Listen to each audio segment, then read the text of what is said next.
Hello friends, मैं अमर sir with PDA classes के साथ और हम लोग आपके साथ नए सब्जेक्ट को लेकर के डिस्कस करेंगे।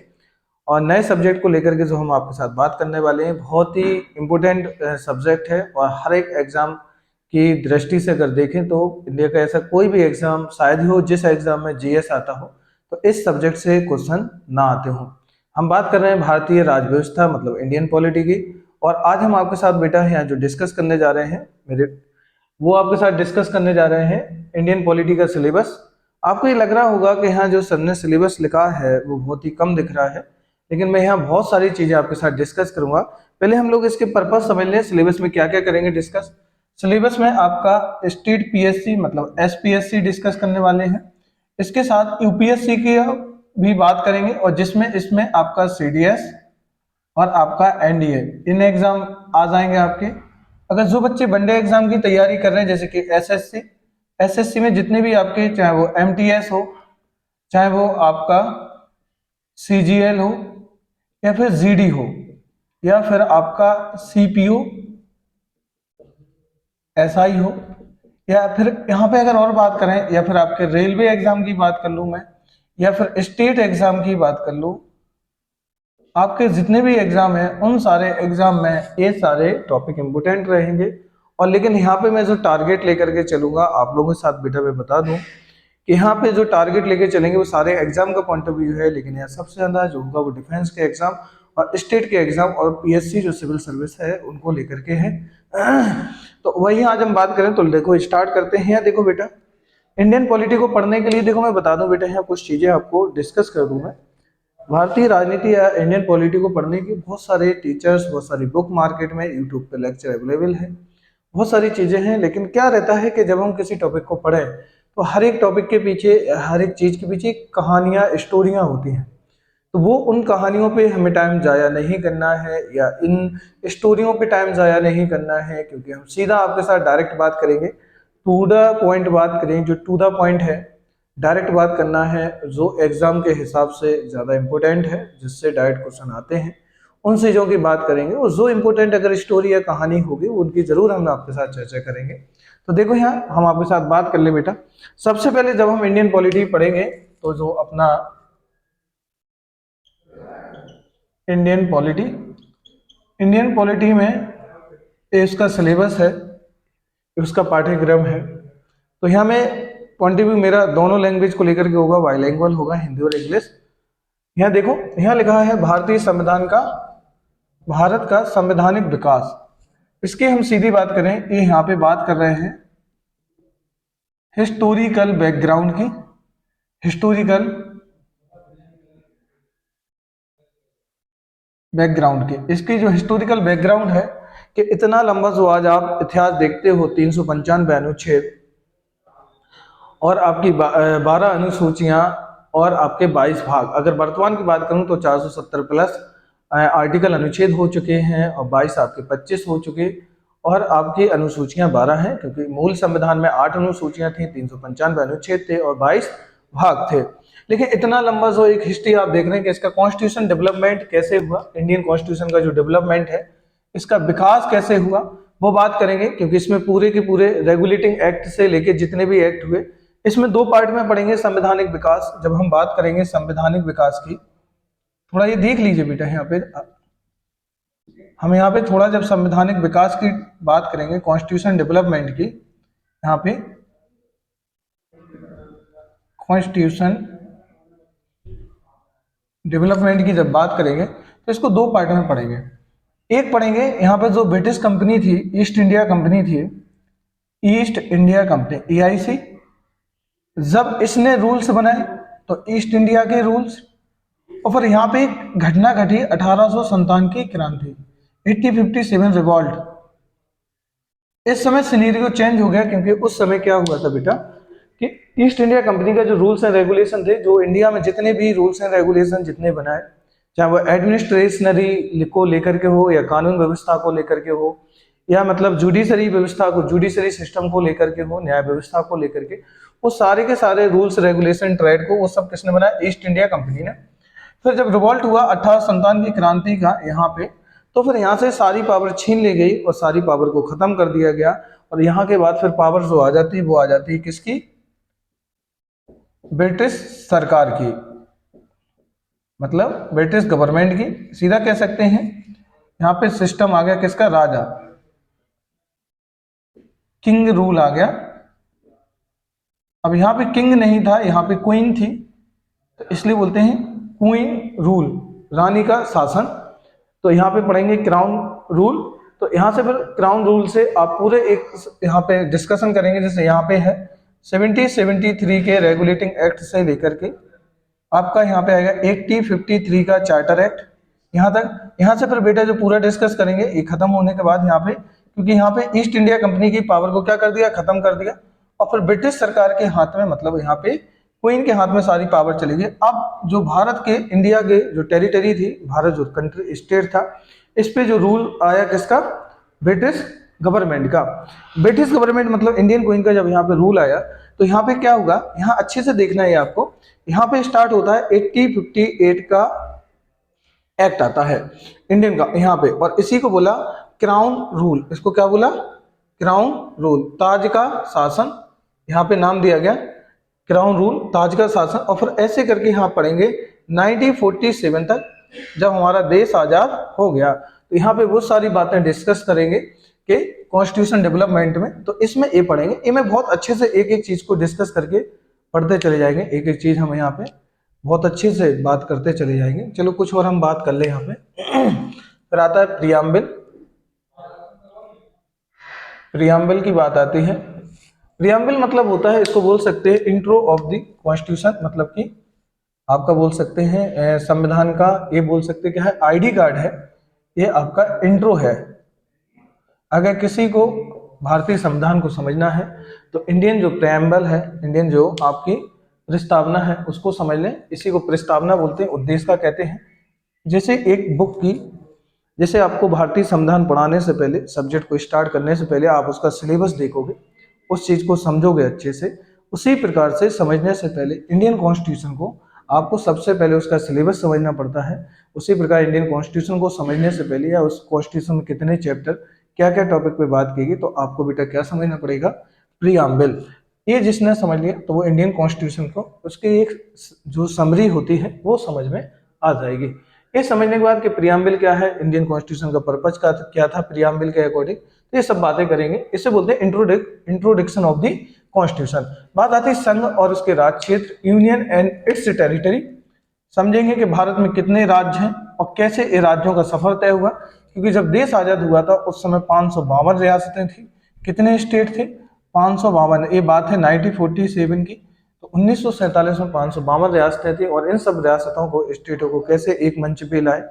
फिर देखेंगे किस प्रकार से जवाहरलाल नेहरू और सरदार वल्लभ भाई पटेल ने इन लोगों की भूमिका के साथ एक लंबा सा सफर तय किया। ये जो लंबा सफर आप आज देखते हो भारत के अंदर, मतलब 8 यूटी है सॉरी 8 यूटी है, मतलब 8 यूनियन टेरिटरी केंद्र शासित प्रदेश है, और यहाँ पे आप देखते हो कि 28 क्या है, राज्य हैं। जो इतना लंबा सफर तय कि इतने सारे स्टेट होने के बाद कैसे ये शामिल हुए, फिर इसको लेकर के बहुत सारी समितियां बनी। जैसे कि आपकी सबसे पहले एस्केधर समिति आई, उसने बोला कि भाषा के आधार पर हम राज्यों का गठन नहीं कर सकते। फिर यहाँ पे जेबीपी कमेटी आई, उन्होंने सपोर्ट किया। फिर ऐसे करके आगे चल के आंध्र प्रदेश ने भाषा के आधार पर विद्रोह किया, जिसके पोटी श्री रामुलु थे उसके पहले लीडर, और अनशन करते हुए मतलब कि उनका डेथ हो गया, और भाषा के आधार पर पहला राज्य बना आंध्र प्रदेश। फिर एक सफर तय होता है, वो पूरा सफर तय करेंगे, क्योंकि फिर यहाँ पे अगली जो कमीशन आया वो आया फजल अली कमीशन। तो फजल अली कमीशन ने अपनी यहाँ पे रिपोर्ट सबमिट की, और रिपोर्ट में कहा कि जो पार्ट का सिस्टम है उसको हम नहीं मानते, और संघ और राज्य क्षेत्रों में हम इसको क्या करते हैं, बांटते हैं। और उस समय 14 राज्य और 6 यूटी थे। 14 राज्य और कितने, 6 संघ शासित प्रदेश थे। तो यहाँ पे वही बात करेंगे कि आज वर्तमान में 8 यूटी हैं और 28 राज्य हैं, इनकी बात कर लेंगे। आगे मैं बात करता हूँ, फिर आती नागरिकता, सिटीजनशिप की बात आती है, जो हमारी सिंगल सिटीजनशिप है। तो फिर हम सिटीजनशिप को समझेंगे, ये भी समझेंगे, और जो 5 से लेकर 11 आर्टिकल इसमें बात की गई, और ये पार्ट 2 है इंडियन कॉन्स्टिट्यूशन का। अगली बात आती है बेटा एफआर। एफआर मतलब फंडामेंटल राइट्स। तो एफआर मतलब जो फंडामेंटल राइट्स है, फिर हम इसकी बात कर लेंगे। ये हमारे जो लिए गए हैं ये अमेरिका से लिए गए, इनको मैं बहुत डिटेल से बताऊंगा बेटा। और फंडामेंटल राइट्स से वो टोटल कितने थे, मूल कॉन्स्टिट्यूशन में 7 थे, फिर 6 आज वर्तमान में 6 हैं, जिसे जो राइट टू प्रॉपर्टी है, संपत्ति का अधिकार है, उसे 44 कॉन्स्टिट्यूशन अमेंडमेंट 1978 से हटा दिया और पार्ट 12 मतलब भाग 12 में 300 ए आर्टिकल में उसे जोड़ दिया है और उसे एक लीगल राइट्स बना दिया, मतलब कि विधिक अधिकार बना दिया है। नेक्स्ट की बात कर लूँ, फिर हम बात करेंगे नीति निर्देशक तत्व की, जिसे हम कहते हैं डीपीएसपी, ठीक है। और ये सब अधिकार दिए गए राज्य को। और डीपीएसपी थोड़ा मैं बता दूं क्या होते हैं। डीपीएसपी जो होते हैं वो राज्य के सामाजिक, सोशल और वेलफेयर की बात करते हैं, सामाजिक और कल्याणकारी राज्य की बात करते हैं। कौन? डीपीएसपी। करेंगे इन पे एक एक डिस्कस, बहुत डिटेल से समझेंगे एक एक टॉपिक को, इन सब चीजों को समझेंगे हम बेटा। तो अगला आता है फंडामेंटल ड्यूटीज, एफडी। ये मूल संविधान में नहीं थे, इन्हें फिर बाद में 42वां कॉन्स्टिट्यूशन अमेंडमेंट 1976 में एक समिति की रिकमेंडेशन पर, जिसका नाम था सरदार स्वर्ण सिंह, तो सरदार स्वर्ण सिंह समिति की सिफारिश पर इन्हें क्या किया, जोड़ा गया। और ये जोड़ा गया था 1976 को। वर्तमान में मतलब स्टार्टिंग में जब ली गई थी तो 10 मतलब शर्तें थी, फिर एक और जोड़ दी 6 से 14 साल के बच्चों के लिए। ये सब बात करूंगा मैं, अभी थोड़ा सिलेबस देख लो। बात आती है संघीय कार्यपालिका। कार्यपालिका मतलब होती है एग्जीक्यूटिव। ये क्या करते हैं, एक कानून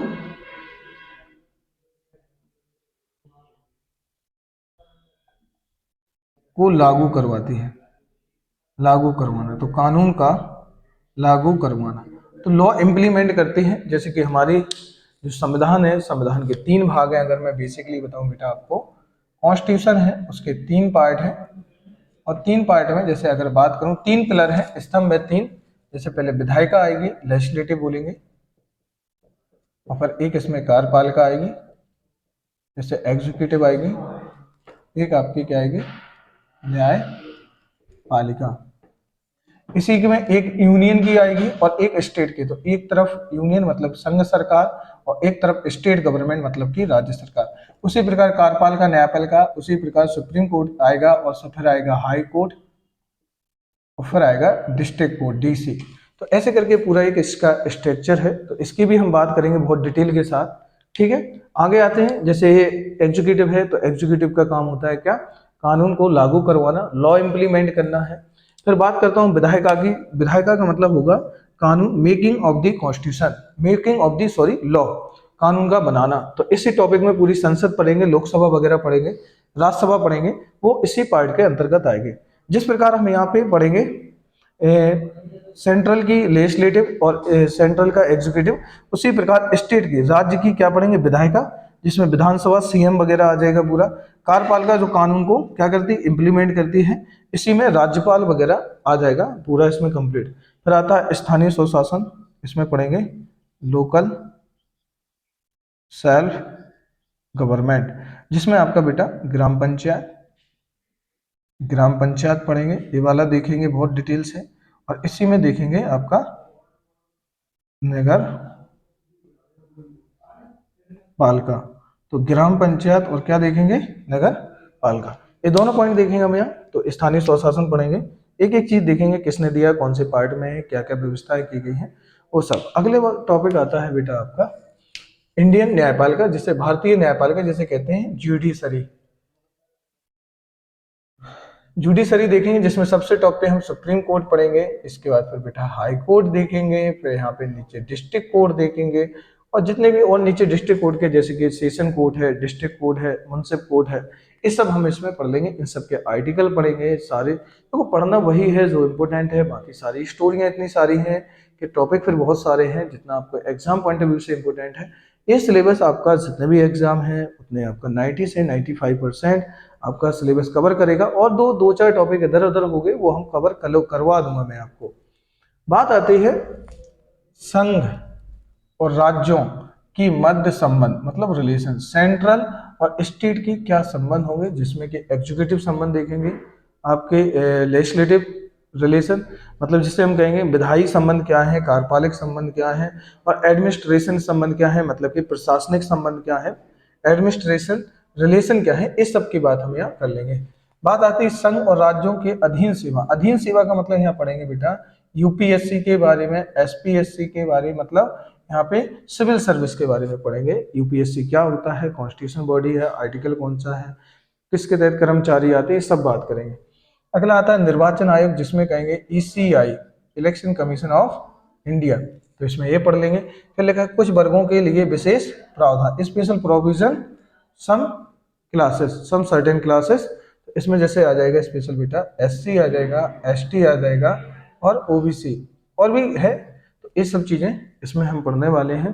फिर आता है राजभाषा, तो राजभाषा एक पूरा कमीशन है, लिंग्विस्टिक कमीशन, एक ऑफिसर भी होता है कि हमारी भारत की राजभाषा कौन सी है, हमारी स्टेट लैंग्वेज कौन सी, इसकी बात हम कर लेंगे। ये नॉर्मल सा है तो इसमें बेसिक देख लेंगे हम।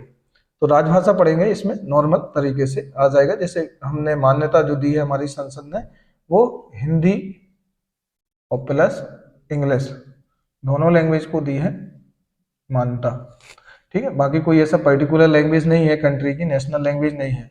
अब आता है आपात उपबंध। आपात उपबंध मतलब है इमरजेंसी, तो इसमें इमरजेंसी का प्रोविजन पढ़ेंगे, प्रोसेस क्या होता है इमरजेंसी, नेशनल इमरजेंसी क्या है, प्रेसिडेंट रूल क्या है, फाइनेंशियल इमरजेंसी क्या है, आर्टिकल क्या है, किस प्रकार से बातें की गई हैं, वो सारा डिस्कशन हम इस आर्टिकल में कर लेंगे। बात करते हैं संविधान संशोधन की प्रक्रिया, प्रोसेस कैसा है, कॉन्स्टिट्यूशन अमेंडमेंट कैसे किया जाता है, तो वो सारी बातें हम इसमें कर लेंगे। चलो हम कुछ और मैं बता दूं कुछ और होते हैं, जैसे संवैधानिक संस्थाएं हैं, एक टॉपिक है संवैधानिक संस्थाएं, कॉन्स्टिट्यूशन बॉडी, जिसमें कॉन्स्टिट्यूशन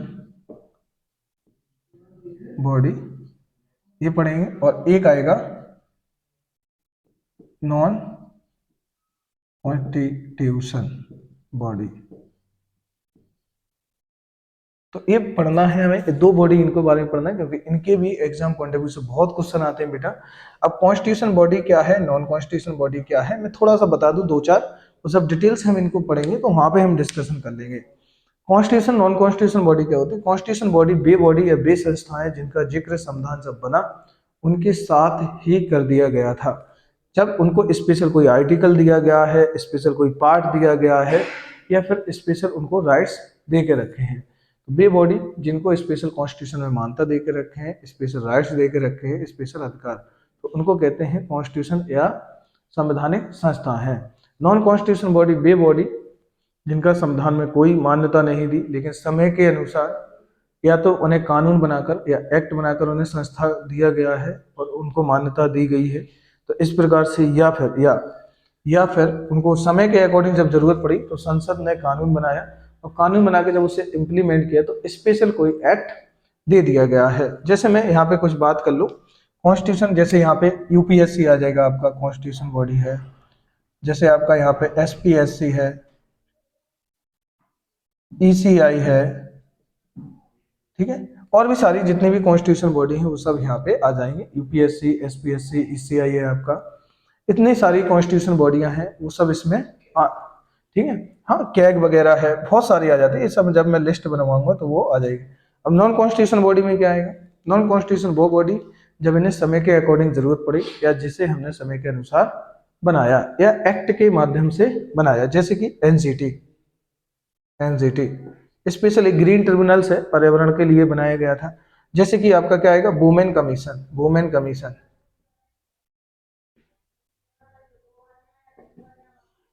कमीशन हो जाएगा, ठीक है। जैसे कि human rights commission, NHRC, national human rights commission, बात कर लेंगे इन सब की क्या होते हैं जब हम सिलेबस करेंगे, बहुत डिटेल से पढ़ेंगे इन एक एक टॉपिक को, बहुत अच्छे से पढ़ेंगे। बस अभी ये नोट कर लेना क्या क्या पढ़ना है, पहले आपके दिमाग में होना चाहिए सब्जेक्ट को पढ़ने से पहले। और मैंने पहले ही बता दिया हमारा टारगेट हर एक एग्जाम होगा, लेकिन यहाँ पे ज़्यादातर आप किसी भी एग्जाम के लिए पढ़ लेना, ये इन एग्जाम को लेके ज़्यादा किया जाएगा, बाकी ज़्यादातर एग्जाम कवर है इसमें, और भी जितने स्टेट के एग्जाम, क्योंकि यहाँ जो पढ़ाया जा रहा है वो ऑल एग्जाम को कंप्लीट करके चलेंगे अपन लोग, जितने भी एग्जाम्स हैं उनको लेकर के टारगेट हम कर रहे हैं। ठीक है बेटा, तो ये आपका रहा सिलेबस, इसे आप नोट कर लीजिएगा। ओके, अगर कोई प्रकार का डाउट है, किसी भी प्रकार का डाउट है, ये आप पूरा सिलेबस अच्छे से नोट कर लेना। अगर किसी प्रकार का डाउट है तो मुझे कमेंट सेक्शन में ज़रूर बताना कि इसमें और क्या जोड़ा जाए। और फिर मिलते हैं हम लोग इसको इंट्रो के साथ कि कॉन्स्टिट्यूशन कैसे ये सब चीज़ें हुई, कॉन्स्टिट्यूशन क्या है, पहले तो हम ये बात करेंगे आपके साथ सरकार क्या होती है, पहले कुछ टर्म को लेकर के हम आपके साथ बात करेंगे। तो मिलते हैं बेटा हम लोग नेक्स्ट लेक्चर में, नेक्स्ट वीडियो। ओके, जय हिंद।